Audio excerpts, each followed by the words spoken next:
Okay, loads more, of course, on Alexander Isak throughout the day. Charlie Austin is our guest until 10 o'clock this deadline day. Right now, we're going to play a very simple game. It's called Hit or Miss. We're going to show you a big-name player that's been on the move this summer. Charlie's going to say whether it's going to be a hit or a miss. We can all understand that, can't we? You're going to give you your reasons why as well. Let's start up with Florian Wirtz to Liverpool. Hit or miss, and why? Hit. Liverpool have not played with number 10 for a long time now, probably since Philip Coutinho was there. So I think now he's going to find his form. Listen, a second half yesterday looked touch of class all over the pitch. So for me, he'll be a big hit. International break, he's got his 3 games in, he's bedding in, come back after the break, he'll be ready to go. OK, he's a hit. How about a guy called Benjamin Sesko? Very much in demand, wasn't he, Sesko? Ended up at Man United. Is this going to be a hit or a miss? He was in demand. But I think going off what's happened at Manchester United, what's happened over the recent weeks, why he hasn't been starting, what we see at Grimsby, I'm going to go miss. Right. I am, yeah. As much as that's what Man United want a centre forward, we've seen their record so far. Rasmus Højlund, they've come there. Joshua Zirkzee not really took off. I don't see much difference in this guy either. Yeah, he hasn't trusted him very much, has he, in the first couple of games? No, he hasn't. But also, the alarming bit also, I know we can't get away from it, is number 10 penalty. Yeah, that's an alarming thing in itself. But that could be the manager making that decision, wanting to protect him, right? From what? That's the biggest thing. Protected from what? It's the damage was already done in the game to actually get into that situation. So, look, I think also his penalty record was really good. So for him to come there and be number 10, I think it was an eye opener to a lot of people. OK. He's a miss, according to Charlie Austin. How about James Trafford back at Manchester City? Although he might have a bit more competition coming in for that number 1 spot. Is he going to be a hit or a miss there?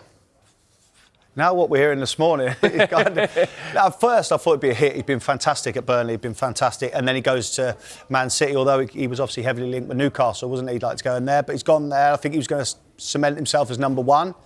And now we're in the news that he's probably not. So I'm going to have to say miss, due to the fact if Donnarumma comes in, there's your number 1, and he no longer will be. Yeah, just a reminder that Edison are currently in talks with Fenerbahce, and that could mean Donnarumma coming in sensationally last minute to Man City. How about Alejandro Garnacho then? He's moved from Manchester United to Chelsea. I'm going to go hit. Yeah? I do, yeah. I think a lot of players leave Man United and seem to step it up. Listen, he's got talent, obvious talent, hasn't he? And he's shown it. The problem is he's only shown it at bit parts.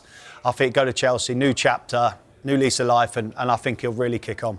Is he going to play regularly, though, looking at what they've got? I think he will.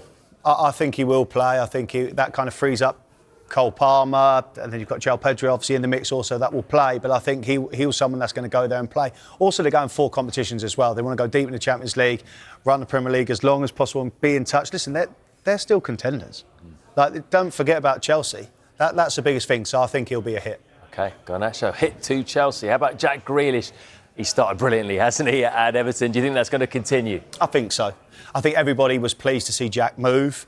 Not move because to see him play more frequently. And I think the way he started at Everton's brilliant. And do you know what? The club is probably perfect timing to go to Everton in the new stadium. But also David Moyes as a manager is probably the perfect one also. Yeah, well, 4 assists in 2 games. Yeah. Unbelievable start. Finally, Viktor Gyokeres, you said the other week that he might be a bit of a flat track bully. Have you seen anything that's made you change your mind? Played Man United, first game, didn't do a lot. Leeds, scored 2, promoted team, and then yesterday, not a great game. I'm going to stand by where I am. Listen, if I'm wrong, I'll hold my hands up later on in the season, but for me, I think he's going to be a miss. Do you think part of that is because Arsenal don't necessarily know how to play to his strengths yet? Yes, that's the thing. But also, Arsenal have not played with number 9 for many years now. And I see them, they get in the wide areas and refuse to cross a couple of times because they've never had that vocal point there. So for me now, I'm going to stand by what I said earlier. I do think he'll be a miss. Will he score goals? Yes. Okay. But I still don't think he's enough to get him over the line. OK, so he could score 20 goals and he's still a flat track bully, is he? Yeah. Depends on who he scores against. Yes, because what we're saying was against the lesser teams, and I know a lot of Arsenal fans were saying, yeah, that's where we want to be, and that's what's stopping us. But until you do it against the big boys, then I'll change my mind then. OK, there you have it. Hits or misses with Charlie Austin.